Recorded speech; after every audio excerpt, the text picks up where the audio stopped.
Faut-il envoyer Patrick Balkany en prison? On va en débattre tout de suite avec mes invités. Sébastien Blanc, bonjour. Bonjour. Vous êtes membre du bureau de l'Association des contribuables de Levallois-Perret. Et David Xavier Weiss, bonjour. Maire adjoint LR de cette même ville de Levallois. Est-ce que, au nom des contribuables de la ville, vous réclamez de la prison contre le maire actuel? C'est évident et continue depuis le début, c'est non. La question n'est pas de l'envoyer en prison, la question est juste d'avoir des réponses aux questions qu'on a posées sur l'utilisation de l'argent public, parce qu'il y a bien deux volets. Il y a un volet fiscal, et ça il s'en explique avec des fonds qui sont d'origine familiale, si j'ose dire, et il y a en substance, ce qui est sous-jacent, c'est la corruption et la prise illégale d'intérêt. Le tribunal aura statué là-dessus. Nous, ce qui nous intéresse, c'est de savoir d'où viennent ces fonds, s'il est question d'argent du contribuable, direct ou indirect. À ce moment-là, on le verra, mais la question n'est pas de mettre Patrick Balkany en prison, la question est juste d'avoir des réponses et éventuellement de mettre à l'écart si d'aventure il était condamné. Vous avez trouvé le double réquisitoire, 4 ans dans le premier volet, 7 ans ferme à chaque fois dans le second, trop sévère?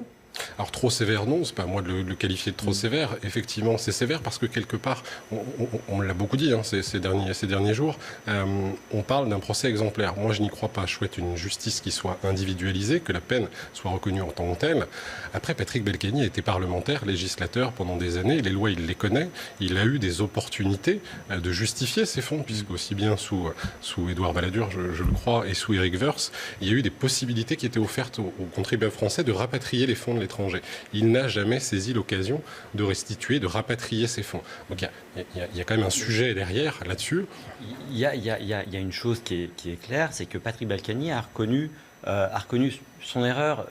Je ne vois pas pourquoi aujourd'hui il faudrait l'envoyer en prison. Il faut dissocier...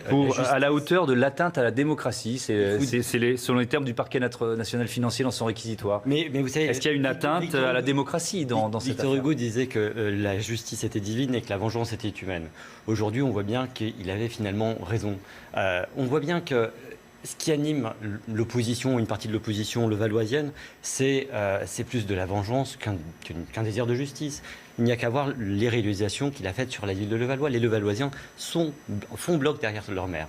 Moi, j'étais encore sur le marché avec Patrick Balkany ce dimanche et j'ai vu tous les Levalloisiens venir le soutenir, venir lui apporter son soutien. On voit bien aujourd'hui que c'est le procès finalement de la personnalité de Patrick Balkany parce qu'il fascine, parce qu'effectivement, c'est quelqu'un issu d'une famille riche. C'est le procès de sa personnalité ou c'est le procès d'un détournement? On parle de 13 millions d'euros quand même. C'est 13 millions de patrimoine qu'il n'aurait pas déclaré. Après, je me permets de rebondir sur ce que vous dites. Effectivement, alors les Levalloisiens sont derrière parce qu'il y a eu un bilan avec de belles réalisations. Il faut le lui reconnaître et on est les premiers à le dire. Après, ils sont pas, il n'y a pas tous les Levalloisiens parce que 49% n'étaient pas contre, n'étaient pas pour. Au premier tour. Au premier tour, mais c'est quand même 49% par le passé. Et c'était au début de ces révélations. Aujourd'hui, peut-être que les gens ont envie d'avoir des réponses parce que, vous le savez, en termes de fiscalité, il y a une pression plus. C'est déjà une campagne électorale qui commence entre vous, là? C'est des discussions qui sont importantes. Moi, je suis fier du bilan et je suis fier d'être dans l'équipe de Patrick Balkany et on repartira l'année prochaine, fier de notre bilan, avec des projets. Moi, ce que je Mais sans lui? Ah non, avec Patrick Balkany. Enfin, moi, je me suis engagé. Vous pensez qu'il sera là? Je me suis engagé en politique avec Patrick Balkany. Je continuerai avec Patrick Balkany. Donc ça, là-dessus, j'ai aucun souci là-dessus. J'assume pleinement le bilan et j'en suis fier. Par ailleurs, sur l'affaire elle-même, il n'y a pas 1 euro d'argent public levalloisien dans cette affaire. Moi, je veux quand même qu'on rappelle les choses. C'est Levallois a toujours été très bien géré. Donc je reconnais peut-être l'engagement politique de M. Blanc, sa volonté d'animer le débat, mais en tout cas pour les contribuables levalloisiens, qu'ils se rassurent, il n'y a pas 1 euro de la ville de Levallois qui est dans cette affaire. Alors précision est en fait que c'est ce que l'instruction nous contredit, puisque l'instruction nous avait reconnu partie civile, puisqu'elle a estimé pendant toute l'instruction que le contribuable était lésé. Sinon, on n'avait pas de légitimité à agir. Ça, c'est un premier point. Et effectivement, ça rejoint ce que Éric Dupond-Moretti disait, votre ligne de défense, et je la comprends, l'argent n'est pas rentré dans les caisses de la ville, ce dont on parle par rapport aux promoteurs, donc c'est pas encore devenu de l'argent public, mais c'est de l'argent qui n'est pas devenu public. Donc on peut jouer sur les mots, mais il y a un problème sous-jacent de fond qui est l'origine des fonds. Preuve en est, au niveau de la fiscalité, l'avocat du fisc Normand Baudard qui a plaidé explique, encore une fois, on ne lui fait pas le procès de son héritage, c'est pas le sujet, il a parfaitement le droit d'hériter de son père, mais Normand Baudard le disait, il n'a pas été en capacité de justifier par un acte notarié les fruits de sa succession. Donc ça, ça crée un doute à un moment donné, et on ne peut pas, quand on est responsable politique, ne pas se poser la question, et ne pas justifier, parce que la transparence, c'est pas un grand mot, mais il faut l'appliquer. Il faut arrêter d'être le chevalier blanc et de vouloir toujours de la transparence, parce qu'à ce moment-là, moi ce que je vois, c'est le bilan. Le bilan à Levallois, les Levalloisiens sont derrière lui. Le bilan est apprécié, et même une partie de l'opposition reconnaît que Patrick Balkany a eu un bon bilan en termes de gestion de la ville. Il n'y a pas un euro, encore une fois, il n'y a pas un euro d'argent public détourné. Il y a eu 5 ans d'instruction. Si vraiment il y avait eu 1 euro d'argent public détourné à Levallois, les juges et les magistrats l'auraient fait savoir, parce qu'ils ont eu le temps d'instruire à charge. J'ai pas eu l'impression qu'ils ont eu beaucoup de temps d'instruire à décharge. L'avocat de Patrick Balkany voit dans ce réquisitoire, pendant de vous interrompre, je le cite, c'est ce qu'il disait juste après le réquisitoire, il y voit le symbole d'une France qui devient puritaine. Vous êtes aussi sur ce registre-là ? Le fait de réclamer de la prison ferme, c'est le symbole que la France devient puritaine ? Écoutez, Patrick Balkany n'a tué personne. Je vous rappelle quand même que Bertrand Cantat, qui a tué de ses mains une femme, au moins une femme, et responsable peut-être de la mort de 2 femmes, a eu 6 ans de prison ferme. Je vous laisse juste juger. Je suis pas sûr. Et à force de la comparaison est brutale, vous le savez. Les gens ne se jugent pas sur un plateau télé ou sur un twittosphère. On est dans l'échelle des peines.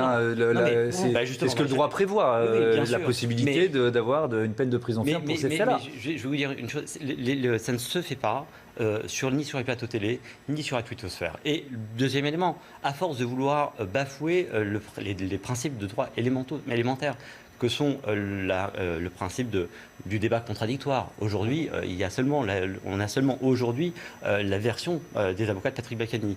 À force de vouloir accélérer les choses et de vouloir rendre la justice sur les plateaux télé, on a finalement poussé des gens, et au-delà du cas d'Isabelle Balkany, il y a eu des gens quand même qui se sont...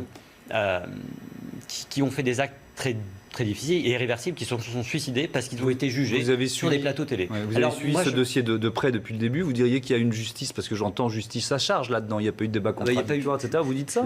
La présomption d'innocence a été bafouée. Il y a bien une chose, et M. Weiss pourra nous l'accorder, c'est qu'on respecte la présomption d'innocence. À aucun moment, vous n'avez pu entendre dans notre bouche, ni même d'ailleurs du parquet, que M. Balkany était coupable. Ce qu'on pointe aujourd'hui, c'est des dysfonctionnements et des irrégularités qui ont été pointés par la Chambre régionale des comptes, vous le savez, qui ont été pointés par les magistrats. Donc oui, un bilan, une action, oui, mais à quel prix ? On ne peut pas non plus accepter des dérives qui sont pointées, qui sont avérées. Là, c'est pas dans la justice sur des plateaux télé, c'est avéré, c'est la justice qui le dit. Il y a des dérives, on ne peut pas les accepter, les cautionner, sous couvert d'un éventuel bilan sur lesquels il y a eu des choses très positives. Vous faisiez la comparaison Bertrand Cantat. C'est que la justice n'a pas été sévère. Je ne me ferai pas procureur. C'est que la justice n'a pas été sévère parce que c'est inacceptable. C'est inacceptable, ces 4 ans de prison. Nous sommes bien d'accord sur ce point. Si vous faites une autre comparaison, prenez Jacques Médecin. Jacques Médecin avait un bilan extraordinaire. L'ancien maire de Nice, ça ne l'a pas empêché d'être condamné et de fuir, à l'instar de Didier Schuller lors du premier procès Balkany. Donc je pense qu'il ne faut pas fermer les yeux. Et une chose, si vous me l'accordez, nous avions demandé à ce que la ville se constitue partie civile. Pourquoi ? Parce que justement, vous défendez un bilan, et c'est tout à votre honneur, parce que c'est difficile en ce moment le contexte. Nous ne nous mentons pas, le contexte est difficile. Être adjoint de Patrick Balkany, alors qu'on parle d'un certain nombre d'irrégularités sur des marchés publics, sur l'argent public, il faut pouvoir l'assumer. Et avoir les réponses... Que je ne peux pas tolérer, parce que... Avoir la réponse et être partie civile vous aurait permis d'éclairer les Levalloisiens et d'apporter les réponses et de jouer la carte de la transparence. Et c'est cette transparence qui pose problème aujourd'hui. Il y a une justice électorale. Patrick Balkany est élu au premier tour à chaque fois depuis 35 ans. Et ça, avec une interruption, vous le savez pertinemment. Oui, une interruption. Mais on n'est pas là pour faire le procès de l'opposition de Patrick Balkany. Comment M. Deschazos a terminé. Il a été chassé par les Levalloisiens. Deuxième élément, il y a une justice qui aujourd'hui se fait d'abord sur les plateaux télé, et moi ça me gêne un petit peu.